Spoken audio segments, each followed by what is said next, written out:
Force is back because every 50 episodes, we celebrate reaching another milestone by reviewing a game with a shark in it. And today we're going to review Frogger 2 ThreeDeep for your Atari 2600. So let's go ahead and take Frogger 2 ThreeDeep. Let's pop it in my 7800 Pro system and see how the game holds up today. Let's go to the game.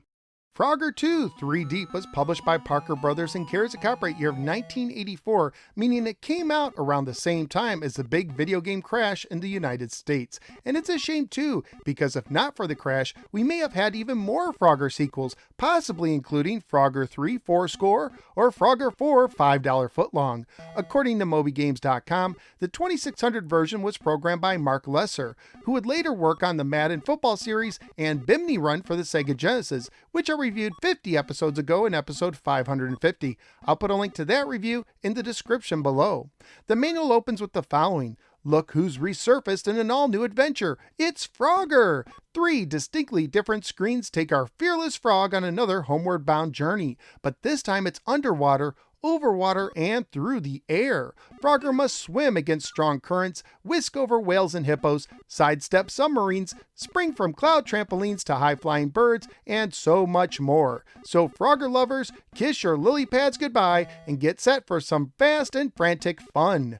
Frogger 2 ThreeDeep is a multi-screen game for one player only. The difficulty switches affect the difficulty of the game. When the left switch is in the B position, you start on the first level, but in the A position, you start on level 3. When the right difficulty switch is in the B position, you can wrap around this screen in certain instances, but when it's in the A position, you'll die whenever you go off the screen.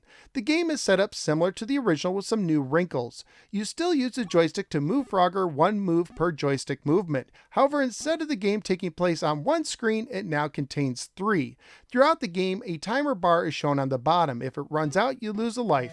So get hopping or swimming or jumping, you'll see. The first screen takes place underwater.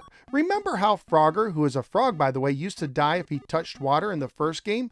Well, it appears that developers remembered that frogs can swim, and here he is underwater. He must avoid touching fish, submarines, and eels that pop out from the bottom of the screen. He also must be aware of the current. If it takes him off the screen, he dies no matter how you set up your difficulty switches. There is a sea turtle who allows Frogger to ride on his back. Dude. There are also bubbles you can collect for bonus points if you clear the screen for 50 points each when you enter an empty log berth on the top of the screen. Enter one and you start the level over. Your goal is to fill them all. If you hop on the end of a log or an already filled log, you move on to the second screen. The second screen is the surface screen. This time you want to avoid the water. If you hit the water, you fall back down to the first screen.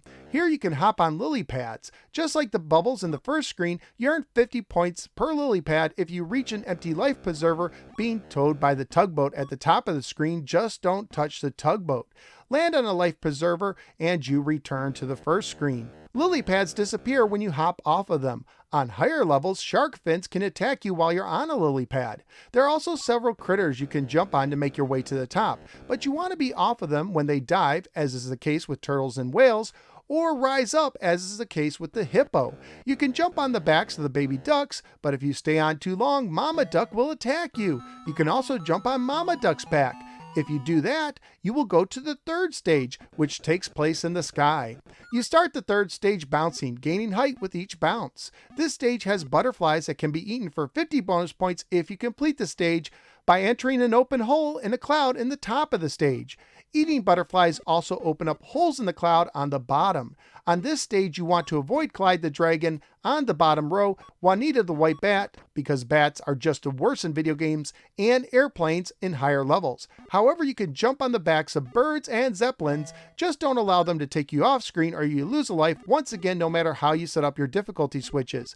Make it to an empty hole in the cloud and you complete the stage, returning to the underwater starting point. To increase a level, you must fill every empty log, life preserver, and hole in a cloud, but be prepared for faster enemies and possibly extra logs, life preservers, and holes in the cloud to fill.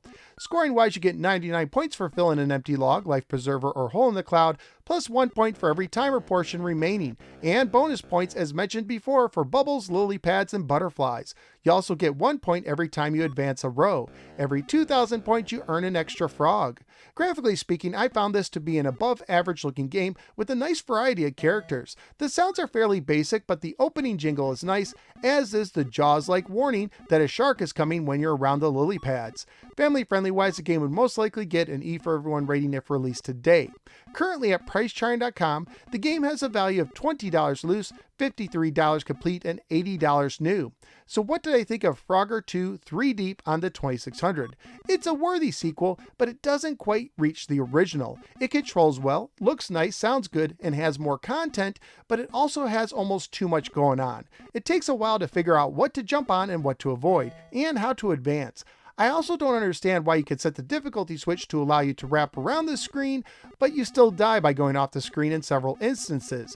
And it can be tough to aim your jumps. There were several times I just barely missed the hole in the log, and even times I landed in between the baby ducks, which doesn't look like it's possible to do, but it is. The original Frogger was pretty easy to get into, but Frogger 2 definitely has a higher learning curve. But once you start to understand the sequel, it is fun to play, and I could play more of it in the future. So where am I going to rank Frogger 2? Not quite as high as the original, but it's still going to land somewhere in the top 40. I do like Empire Strikes Back more at 36, but I will give Frogger 2 the edge over Mountain King at 37. So out of the 227 games I've now ranked for the Atari 2600, Frogger 2 is avoiding lily pad sharks at the 37th position. Frogger 2 is harder to get into and not quite as fun as the original, but it still can be fun once you understand how to play it. But that's just my opinion. What do you think? Let me know in the comments below. Also, please like, share, and subscribe. Follow me both on the Facebook and the Twitter. Click the bell so you don't miss any future videos, and sign up at patreon.com/NoSwearGamer, just like William P. did, to support the show and gain access to exclusive perks. Thank you for giving me a little part of your day, and I look forward to seeing you next time on the next episode of the No Swear Gamer. Take care, and thank you for helping me reach 600 episodes.